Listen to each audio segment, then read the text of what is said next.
It's fairly common for people our age, maybe a little younger, maybe a little older, to find themselves single, whether that's through divorce or being widowed. Unfortunately, it happens. And you probably don't want to spend the rest of your life alone, or at least most of us don't. So you're looking for a partner to share your life with. Yeah, and I think in typically in finding a partner, one of the things that most often comes with that is the fact that they have adult children. And we've found that there is some unique minefields to trying to grow those relationships with adult stepchildren. Stick around, and we'll give you our story.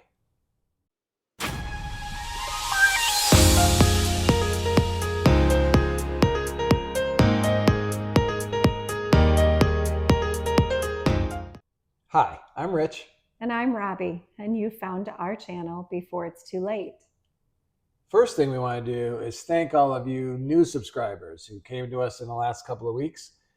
I guess I'd like to hope it's because we're being real and we're being honest and we're sharing situations or lessons that we learned that are applicable to a lot of people out there. And this one's no different. So if you get anything out of this video that you like, we'd love it if you'd like the video, subscribe to our channel, maybe share it around, and really, most important, make a comment. Let us know how you're dealing with a similar situation or how you dealt with it, the problems that you found, whatever it might be. Share it in the comments so that not only we can learn from it, but maybe someone else. Before we get started, we just want to put it out there. We're not experts. No. We're not trained in this. The best we can do is share our life experience in hopes that maybe it keeps someone else from falling down the same hole that we might have fallen in, or maybe help somebody navigate their current situation. Right. We clearly recognize that our situation where we have adult kids is different than where you might have younger kids. And that has the same sort of pitfalls, but probably on a whole nother level. Right.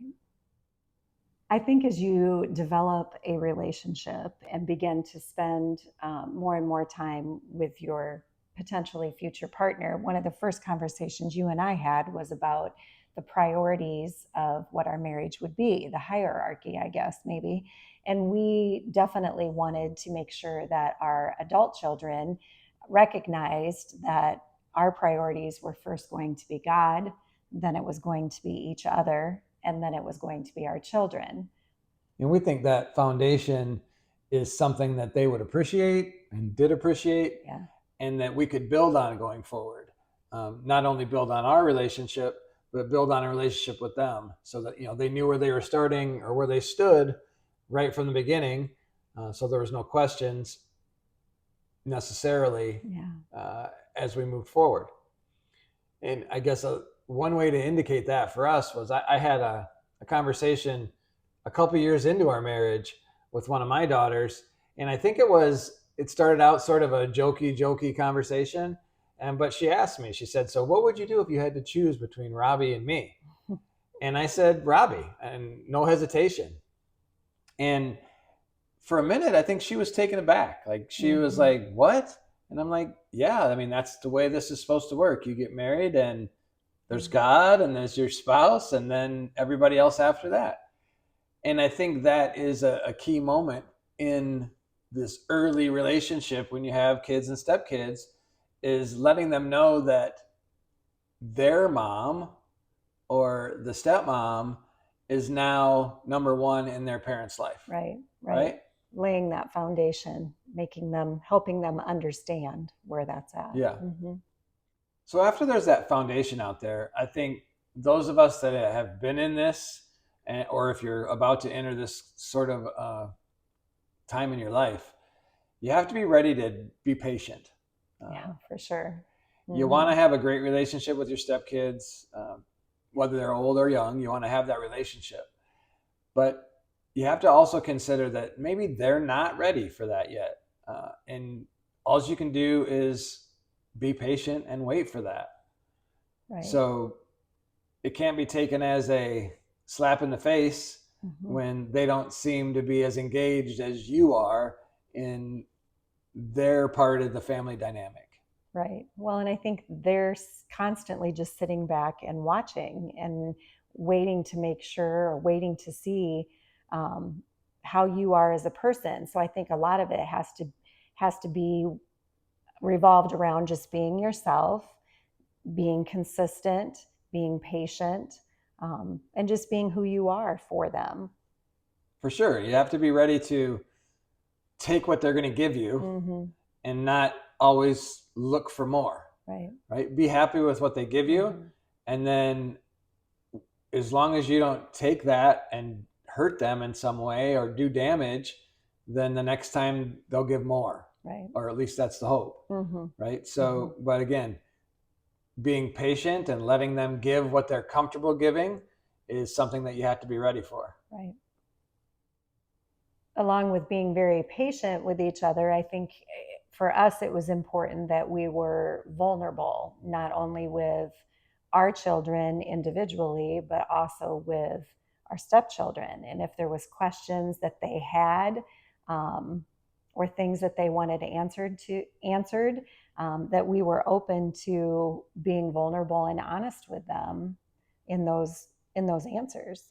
Yeah, if you were coming out of a relationship, Yeah. if it wasn't one where their other parent passed away, there's probably a lot of questions like what happened and why should I invest in this new person if this relationship may suffer the same fate. Right. So I have found, and it's actually not just applicable to stepkids, is if you want to get them to trust you, you have to be willing to trust them. Right. And by trusting them, I mean trusting them by being vulnerable, right? By putting the truth out there on the table, by letting them judge you, right? And be ready for them to find you wanting, right? To find you lacking, or to say, well, yeah, you're by far not perfect, and be willing to admit that. I mean, I don't think most people, if they've gone through some sort of divorce, they recognize that they played a part in that. And for sure, it's important that you acknowledge that to your kids and to your stepkids, because then maybe you'll have the best chance of getting them to trust you with their parent. Right. So in order to continue to build the trust with stepkids, you need to be available to them. And I guess also part of being available is to know when they're not really looking for your opinion too, right? Yeah. Well, and I think one thing for me is, and for you too, when we married, we see the kids as our own, right? They are our stepchildren, but I see Rich's daughters as my own. They are my children.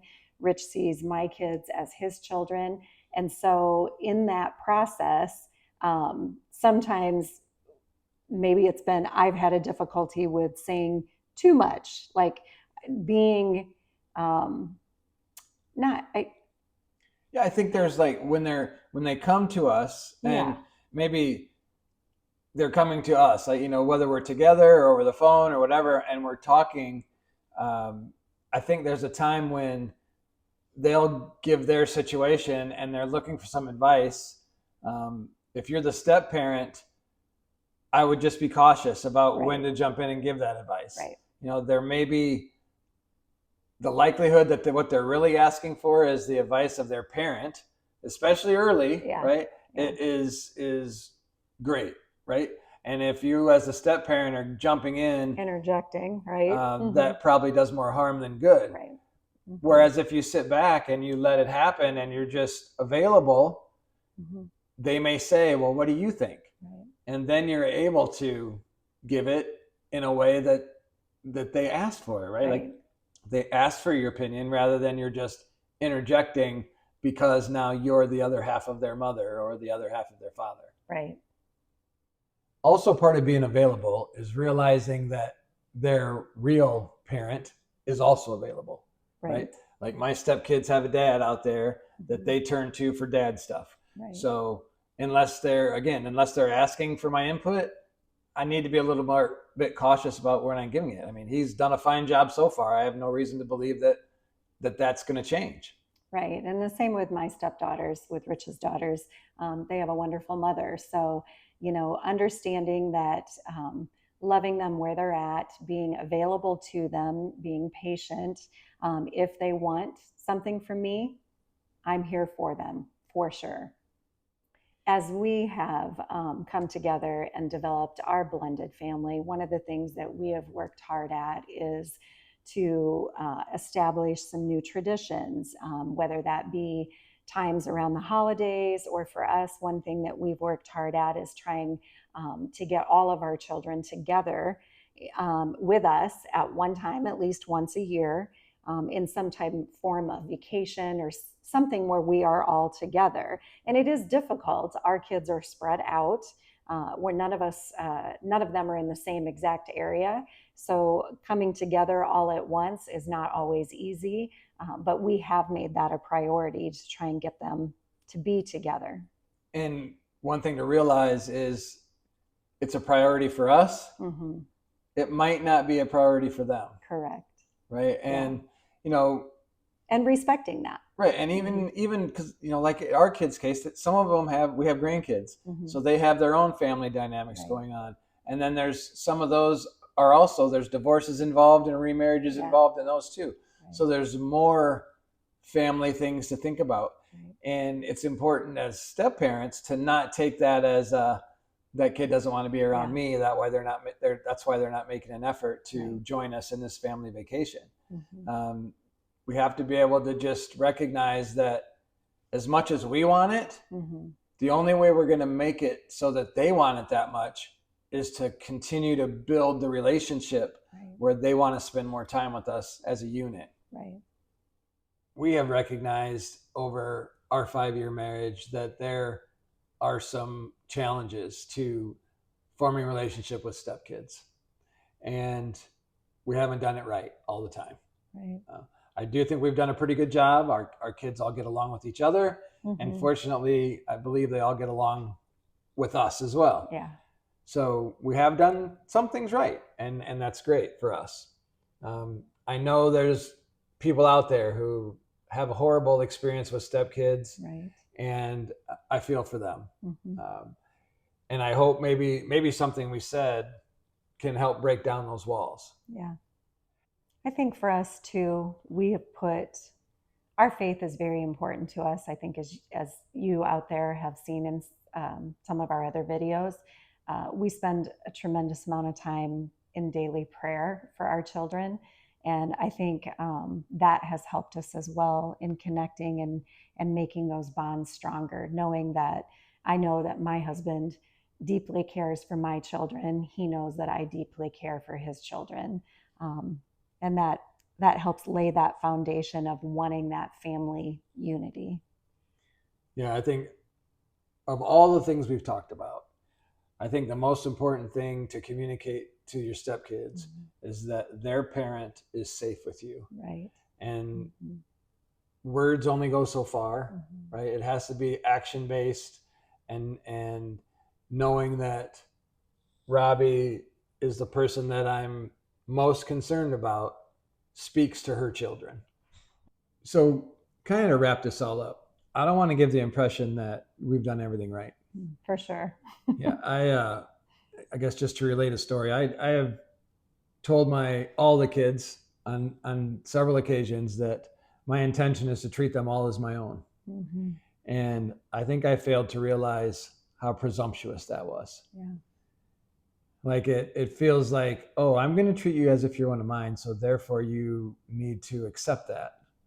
And, we've had an incident or a situation in our family in recent times where I recognized that I overstepped and I needed to step back and just be more of an onlooker in a certain situation, at least for the time being, and be supportive of what's happening. And so, again, to be clear, I've made mistakes. Mm-hmm. Robbie's made mistakes sure. as we've tried to navigate this minefield, and you will too. But again, part of it is being vulnerable be willing to say I made a mistake and apologize for that. Right. And then hopefully that goes farther to build the trust that they have. And lays the foundation for a good family dynamic. Right.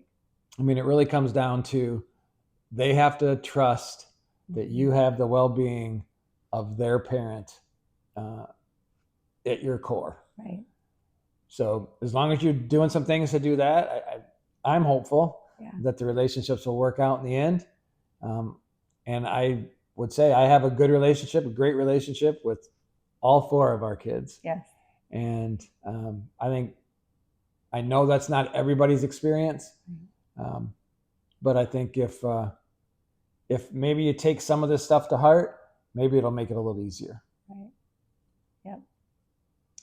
Okay. So again, thanks for watching us. It'd be great if you leave a comment, talk about your experience, know that you're not alone, and maybe someone out there will respond to your comment and give you a tip about what they did to get past that particular obstacle. We appreciate the comments that people are leaving on our videos. We truly appreciate the time you're investing in watching us. Thanks for that, and we're just going to see where this goes. So we hope we're helping people. Yeah. So again, thanks for watching, and God bless.